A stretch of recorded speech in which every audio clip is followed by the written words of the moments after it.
Fun fact, did you know that this is a remake of a blaxploitation movie, which is called BLACKKKLANSMAN with 1K, but the main guy in that movie was played by a white guy in blackface. At the time that was acceptable, and then in the plot of the movie, the white guy in blackface had to put on whiteface. Oh, God. Hi. Hi. I'm Oliver the Ricketts. Brittany. We're about to go see BLACKKKLANSMAN. Or BLACKKKLANSMAN for anybody who speaks in Yiddish. English. What? We just came from 90s night. And I'm trying out this hat thing. I think it's cute. I think my head's a little big. We got this really cool cup. And to top off the 90s party, we're going to the newest Spike Lee joint. Are you excited? Yes. I don't really know what to expect, but I'm excited because I like going to movies that I don't know what to expect of them. The trailer makes it look like it's right up my alley, but my whole thing with Spike Lee is that I don't like him very much. I love Malcolm X. Do the Right Thing is a great movie. I don't know if I've ever seen one of his movies. Spike Lee is such an angry guy. He's so pissed off that it like kind of seeps into what he's making, and then it becomes about something else. Things like Jungle Fever was a movie about a mixed race couple, and it was about like the tensions that happened there, and by the end of it, it was an anti-crack PSA, and it's like, how did we get from point A to point B? Chirac was a movie about guns in Chicago, but it turned into a rap musical about guys not being able to get laid. He's so mad that it just drives him fucking insane. And other people clearly too. Oh, me too.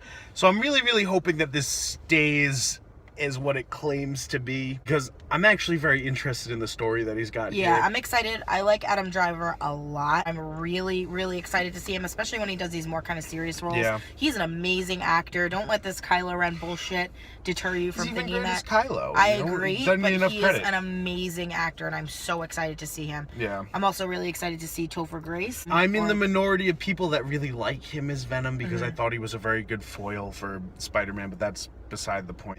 We can't go on talking about Spider-Man. Yeah, I know, Every single video talks about Spider-Man. I actually think Topher Grace is a really great actor that never gets a good part.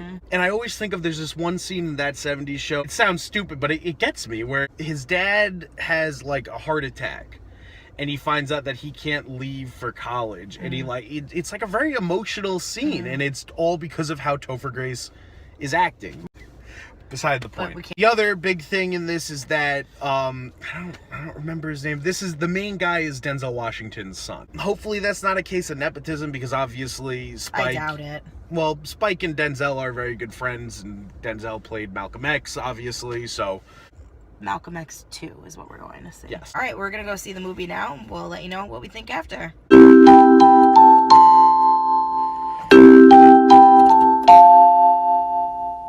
we're back. That's some heavy shit. Very heavy. Let's start by just saying, it's definitely better than most of his movies. Yeah, it didn't seem like what you were describing to me before, where it would start off with kind of one intention and then totally lead you somewhere else. It was pretty straightforward. Right. I appreciated that about this movie. He did not lose his way. He set out to say one thing, and he said it. And actually, for most of it, I was agreeing with what he said. And you could definitely tell that his intention was to draw parallels to present day. Right. And, remind you that these events that he's recalling or recounting were not that long ago. Right. And some of the people are still around doing the same thing in a different skin. Yeah. This kept what it was doing all the way through, and I have to appreciate that. Really great performances by J.D. Washington, by Adam Driver. I mean, Topher Grace is a great actor. Yeah. And he's so perfectly sinister, because it's in that like very calm, like very sociopathic way. Because the scariest part of it is that you hear him speak and he sounds like a normal guy. Alec Baldwin was great for the little part that he was in. Definitely set the tone of the movie in the beginning. Yeah, for sure. It's a little lopsided. It was interesting because it's definitely a very serious movie, a very heavy movie.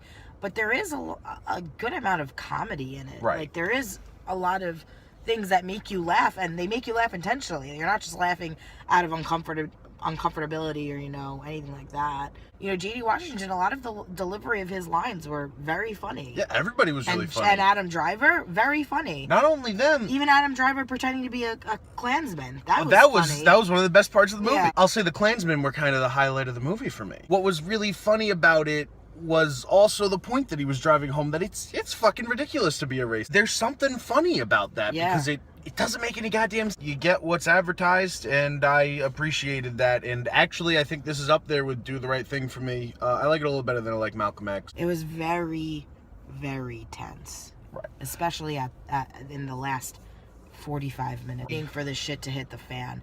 And it like got to the point for me where I was almost uncomfortable because of how tense I felt. You know from the get-go, and you know from the trailers, that it's gonna fucking blow up at some point in time. And that's the part that you're just sitting at the edge of your seat going, oh my god, is this it? Is this it? Is this it? What's gonna happen here? Are they gonna get lynched in the middle of the street in Colorado? It lured you in, you were having fun with it at one point, and then it turned around and said, nope. It all kind of comes to a head in a very anticlimactic way, but something does happen, and that's just the facts of the situation. You know, if you had done... Things like this happened a lot. Right. If you had done something sensational, that wouldn't be the real story. It would be too outlandish to be real. Just to talk about the cinematography, beautiful. Oh my God. Beautifully shot. There were so many scenes, so many one takes that happened that I noticed. Long one takes. The speech in the beginning part of the movie by the guy that played Dr. Dre. Most of his speech was one take. And the parts that was amazing. The parts that weren't one take were so interestingly shot, the way they were overlaying things. It almost looked like a music video in a way. And it did, you're right. But there was this one shot in particular where David Duke is going around and putting holy water on all of the guys in their hoods. He's walking to everybody and putting holy water on them. When he gets to the last person, because they're all on the line, there's probably only about 15 of them. When he gets to the last person, they're all on a line, and the camera then pans from one end to the other end of all the guys that now have been, you know, inducted to be Klansmen and baptized into the Klan. And that shot alone, I stood there and I was like, wow. If you had to grade the movie, B+. B+? It's a solid B+. Give it a B. B? I really enjoyed it. I liked it a lot. Stopping it from getting higher than a B is that I could never watch this movie again. And part of it is because of how heavy it got. So it will never be something that really becomes one of my favorite movies. But it was very effective, and I liked it a lot. It was a great movie. I don't think anybody should not see it. I don't think a movie's rewatchability really has to do with the grade that I give it based off of how I felt when I watched it, but that is my opinion, and that is your opinion. I'm going to give it a B+ just because I really enjoyed the cinematography. I liked the way that the movie looked. I liked the soundtrack to the movie. I thought that all worked really well. I thought that the acting was great. I have very little negative things to say other than the fact that, like I said, I was very tense to the point where I was uncomfortable. That would probably prevent me from watching it again. And then the other part of it would just be that it was, like you said, very heavy. Right. So there was a lot. It was a lot to take in. The movie theater was silent. Oh yeah. At the end. Can I talk about the end of the movie now? Yeah, it was spoilers. Oh. The end of the movie, after the movie ends, the actual movie that we watched ends, they start playing clips from what it was happening in Charlottesville, Virginia. The white supremacist marches that were happening and all these things. And, you know, the parallel was that in the entirety of the movie, you're watching the differences between the KKK and the differences between the Black Power movement. And what seemed very interesting to me is that although they're obviously very different, they're obviously, they want different things, but this movie really did make them seem very similar. As obviously Spike Lee is a black man, it was predominantly... Spike Lee's a black man who said some things about Black Power. Now to see him pump something like this out is extremely interesting to me. Send you the message that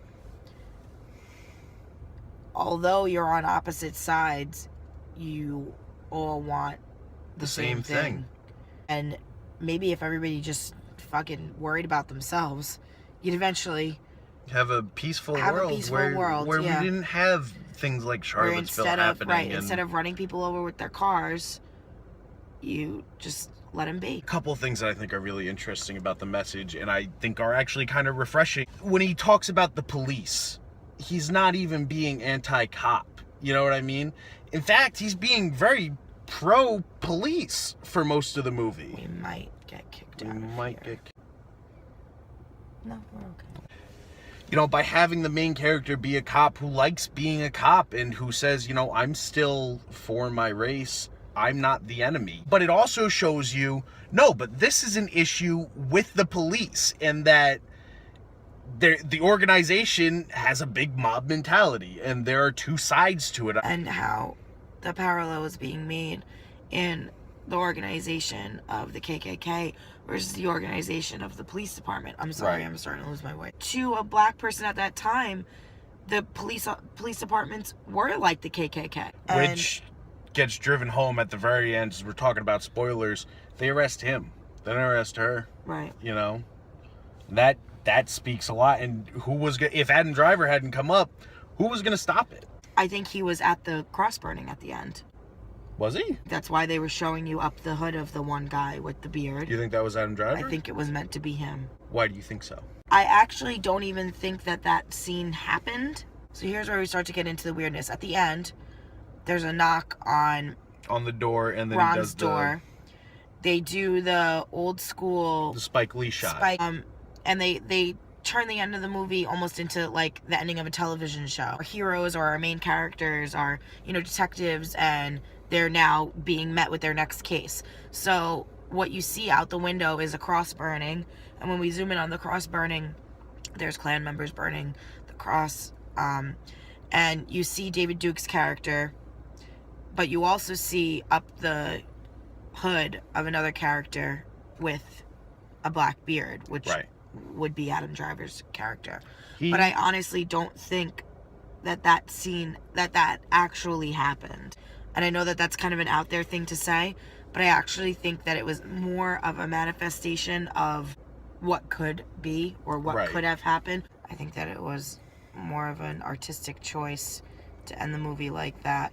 Almost like I said, like a television show where it's like, oh, on to the next thing. See, it was, I think it's an important message for anybody to see, you know, and there's a lot of hate in the world, and that's a really ugly thing.